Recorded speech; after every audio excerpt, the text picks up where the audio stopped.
What is up, awesome people of the internet? There is a lot of stuff happening between Skylar Diggins-Smith and the Phoenix Mercury, and we are going to talk about it all today. So last week, the WNBA got a little bit more interesting, courtesy of Twitter, aka now X, which is the new name, because of Skylar Diggins-Smith and what she had to say on the Bird app. All right, so Skylar Diggins-Smith is a phenomenal player. I'm not going to go through her stats in this video. However, if you want a video of me going through her stats, I will do that. Let me know in the comments. Skylar Diggins-Smith is a phenomenal player, and she is a semi-private player. And so there's a lot of stuff that she just doesn't really talk about on social media. But last week, she decided today is the day, and I'm going to tell it all. I'm going to tell my feelings. I'm going to tell what's going on with the situation with her and the Phoenix Mercury. All right, so here is the lowdown. Skylar's birthday was on August 2nd, and while there were a lot of birthday wishes from various people around the WNBA, there was one noticeable organization that did not acknowledge her birthday. Her own team, the Phoenix Mercury. On August 3rd, someone tweeted about how disrespectful it was for the Phoenix Mercury to not wish Skylar a happy birthday. And in response, Skylar quote tweeted the post saying, "They're not going to acknowledge me this year, and it's okay, guys. We're not affiliated unless it's the checks per management. I can't even use the practice facility or any resources, but I still love the X Factor." Yeah, you guys heard that right. She said that she is unable to use the Phoenix Mercury's practice facility. Quite interesting, isn't it? We've seen videos of Skylar Diggins-Smith practicing and getting back in game shape with well-known WNBA legend Bridget Pettis. And now we know that this training and this workouts that she's doing is not in coordination with the Phoenix Mercury, which is kind of wild when you think about it, especially considering that Skylar Diggins-Smith is an employee of the Phoenix Mercury right now. You would think that they would kind of be involved in her journey getting back on the court as she comes back from maternity leave. So I'm going to talk more about that in a sec, but let's get into the rest of what Skylar had to say. So Skylar quote tweeted another post about her inability to use the practice facility. She said, "Sadly, no. Or any massage therapists, chiropractors, chefs, strength and conditioning, nutritionists, accessibility, etc. These are things that every other player has access to. However, I've managed to lose 48 pounds on my own, and I am feeling great." And in another tweet, she said, "It was all good when I was leaving for personal time. But when I had complications and was scared of risking my child while leading the league in minutes pregnant, they want to trade me?" And she also said, "And don't think I don't see the think pieces that had so much to say." Now let's pause on this tweet real quick.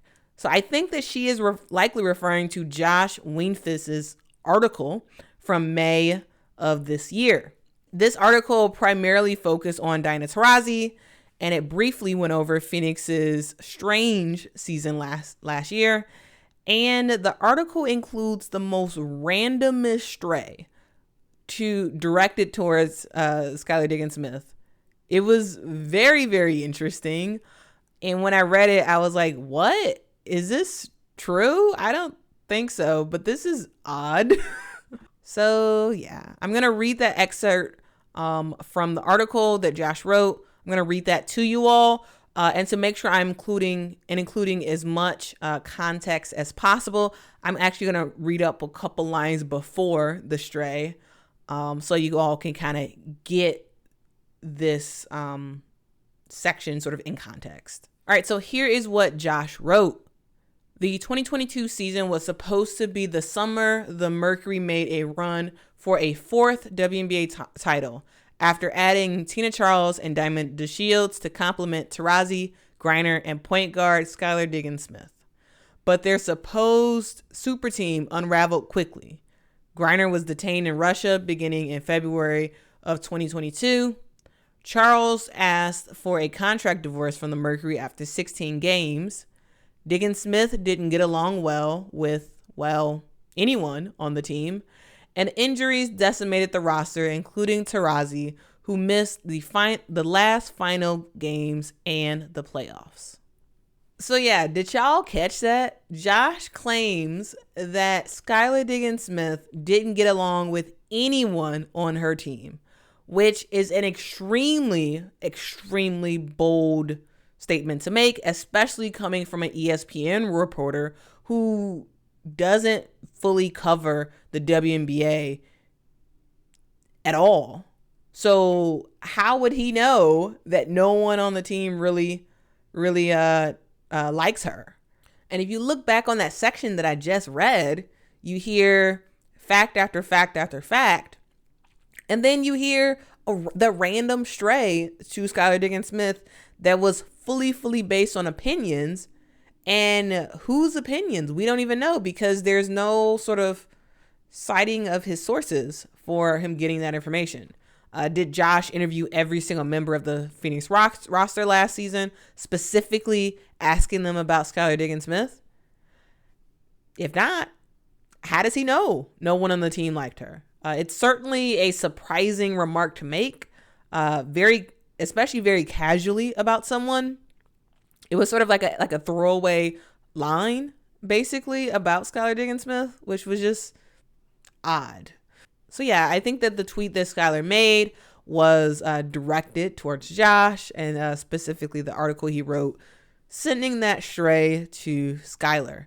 And also, if y'all think that was not a stray from Josh, let me know in the comments below. I think it was, but if you disagree, please let me know in the comments below and let me know why. All right, to finish up Skylar's tweeting session, she says, "I'm fine with being distanced because now I cannot possibly be the villain anymore," which is true. No one can blame Skylar if Skylar is not even with the team. Okay, so that is what Skylar had to say on Twitter. Now, let's talk about it. It seems that the Phoenix Mercury have chosen to not associate with Skylar because they know good and well that she will not re-sign with the team during the offseason. So after this season is over, Skylar Diggins-Smith is a free agent, an unrestricted free agent at that. And it's likely that she will never, ever, ever return back to the Phoenix Mercury. And because she's not returning back to the team, they're like, why are we helping you to get better? Why? It's not going to benefit us. At least that's my perspective of what they're thinking about. And the Phoenix Mercury could have actually waived Skylar from the roster. However, two things. They, one, would have still had to pay Skylar for the season. And two, waiving Skylar runs the risk of her deciding that she's ready to play and playing for another team and whooping the Phoenix Mercury this season when they play. So as a result, the Mercury have decided to keep Skylar on the roster, but keep her fully disconnected from the team. Skylar Diggins-Smith, who recently had her second baby, has the ability to sit out the rest of the season should she want to finish out her maternity leave, courtesy of the new CBA. And this is a fully paid maternity leave. While there are other players in the league like Derek Hamby of the LA Sparks and Ruthie Hebert of the Chicago Sky who have made the choice after having children during the offseason, they've both made the choice to return back to play for their respective teams. And Skylar has that same choice should she want to. She can choose to play the season, or she can choose to sit out for the remainder of the season. It is totally her choice on that matter because the maternity leave policy covers her either way. And if you ask the Phoenix Mercury why Skylar is absent from the team, they all say, oh, it's a maternity thing and we're respecting her privacy. When asked about Skylar Diggins-Smith's allegations, the Mercury's interim coach, Nikki Blue, had this to say. Skylar's on maternity leave right now, and as we do with players on maternity leave, we give them their space. She then, of course, changed the subject to the game that they were actually about to play, which, okay, makes sense that she would change the subject. Do I totally agree with the Phoenix Mercury's reasonings? No, I don't. And the reason I say that, because just because you have a player on maternity leave doesn't mean you can't contact the player. It doesn't mean that the player can't have a role with the team, even if it's sitting on the bench during games. For example, that's what Ruthie Hebert did the first either month and a half or 2 months of the season, where she was getting back in game shape, but she was technically still on maternity break for the Sky. And she was there at games. She was at practice. She was showing her face. She was present, even though technically she was on maternity leave. And so just because Skylar Diggins-Smith is on maternity leave does not mean that the Phoenix Mercury can have no communication with Skylar. And that's what makes me kind of think that this is personal. This feels extremely personal.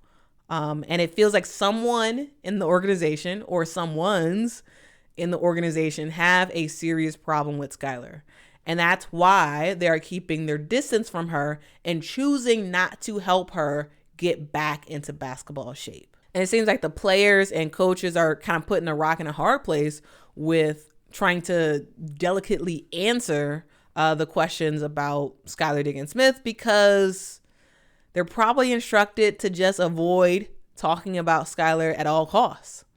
And so you get the awkward moments during pre and post game when folks are talking about Skylar and they're just leaning to the same thing. You know, we're respecting her privacy and she's on maternity leave, which, yes, we get it. She's on maternity leave, but that does not mean you can't have any contact with the player.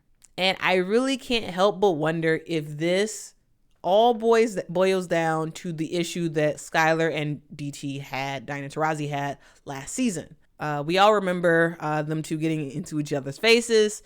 And I just wonder if that has had a long-standing impact on their relationship, and in turn, Skylar's relationship with the Phoenix Mercury, because DT kind of runs the Phoenix Mercury, it feels like. She is the GOAT of the WNBA, and the Phoenix Mercury acquiesces to what she wants. That is my belief. As honestly, I kind of think that's how it should be. Similar to how, LeBron kind of dictates whatever he wants to the LA Lakers. When you have a generational, once in a lifetime player on your team, you kind of let them call the shots in a way. And so I wonder if Diana Taurasi is calling the shots on how the Phoenix Mercury are engaging with Skylar Diggins-Smith. Yes, Skylar will likely not return for the rest of the season, but any other player in the league who was returning from maternity leave would be able to get access to the practice facility, would be able to get access to trainers, nutritionists, strength and conditioning coaches, all that stuff. They would be able to get that access. And the fact that Skylar isn't getting it is very, very interesting. Even if the Phoenix Mercury decided to say, hey, we don't want you practicing when we're practicing, you could still give her access to practice there. Okay, maybe she's practicing, 2 hours before the regular team practices, or 2 hours after, or something like that. I think there could have been something that could have been worked out, but I think the Phoenix Mercury has just decided not to care ultimately about the betterment of Skylar Diggins, because she's not going to be playing for them no time soon or ever. And they're just like, screw it. We don't care. You figure it out. You get better on your own, because we know you're not going to play for us next year. And so that's kind of the vibe I'm getting. But y'all, let me know what y'all think. Is that the vibe y'all getting? In terms of commentary, the WNBA has chosen not to say anything, not to comment about Skylar's accusations. And the WNBPA executive director, Terry Jackson, has stated that they have been in regular contact with Skylar through her representation, and will continue to support her. So at this point, we just kind of have to wait and see if we get more information regarding this situation and regarding the allegations that Skylar has made. It's definitely going to be a very ongoing story, and so I'll make sure to keep up with it, and I'll let you all know if there are any updates.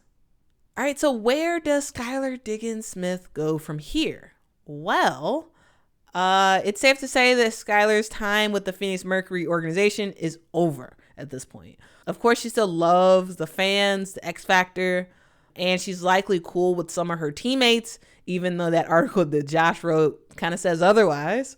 But it's likely that she will never, ever return to the Phoenix Mercury as a player again. Now, the question is, what team does she go to now? As I mentioned, she is an unrestricted free agent after the season. Well, I have a couple of favorites in mind. And first up, it is the Indiana Fever. So the Indiana Fever need a guard. Specifically, they need a point guard who can really light it up on the court and make the right passes to get things happening on the offensive end. Picture this. This offseason, the Indiana Fever get rid of everybody on the roster. They pick up Skylar Diggins-Smith, and then they return Grace Berger, Nalissa Smith, and Aaliyah Boston. To me, this is a very good core of players. And then you just build around that through free agency and in the draft.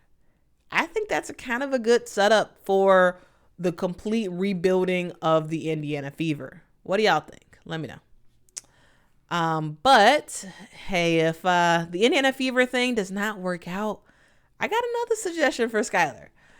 I think we should have her go to the Chicago Sky. And I am not just saying that because I am a Sky fan and because Skylar and Chicago Sky, it kind of fits. I'm just saying, you can't say Skylar without Sky. Kind of cheesy, I know, but I would love for her to go to the Chicago Sky. This is a little bit of a long shot, but imagine Skylar, Marina Mabrey, and Kahleah Copper.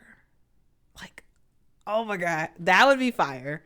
I know in a previous video I talked about Kennedy, Marina Mabrey, and Kahleah Copper, but Skylar Diggins-Smith would be even better.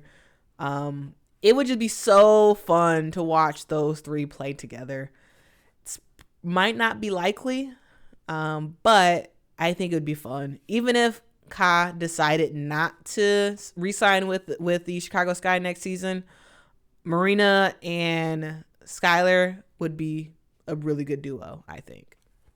And of course, there are other teams that she may go to. I'm thinking of like maybe the Washington Mystics. That could be pretty interesting. The Minnesota Lynx. There's some team, or though I actually scratch that. I actually don't think she's going to consider the Minnesota Lynx, but maybe she will. But likely not. I don't think so. All right, guys. So it is still up in the air where Skylar Diggins-Smith will go. So we would just have to wait and see who the lucky team is that is able to snag Skylar for their team. Who knows? Maybe it'll be either Indiana or Chicago, or maybe it'll be neither. Maybe it'll be another team. Maybe she'll surprise us by picking another destination. One thing is for sure, it will be an exciting journey, and the team that actually gets Skylar will be very, very lucky.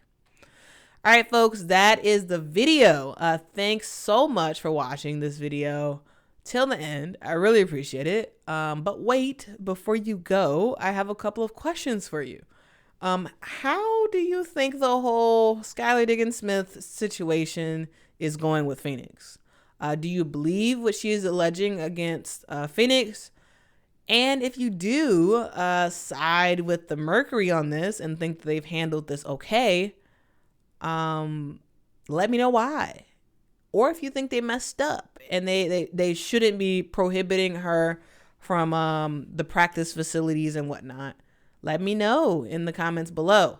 And finally, where do you think Skylar will end up next season? Is it Indiana? Is it Chicago? Is it somewhere else? Let me know in the comments below. Drop your thoughts. I would love to hear them. I try to respond to as many as possible. I do read every single one that comes out. And again, thank you all so much for watching. If you haven't liked this video, please like it. Please subscribe if you have not subscribed. Most of the people who watch my videos are not subscribed to the channel. So if you are one of those people, please click that button and subscribe. All right, guys, that is the video. Again, thank you all so much for watching. I hope you all have a great rest of your day. And until next time, guys, bye.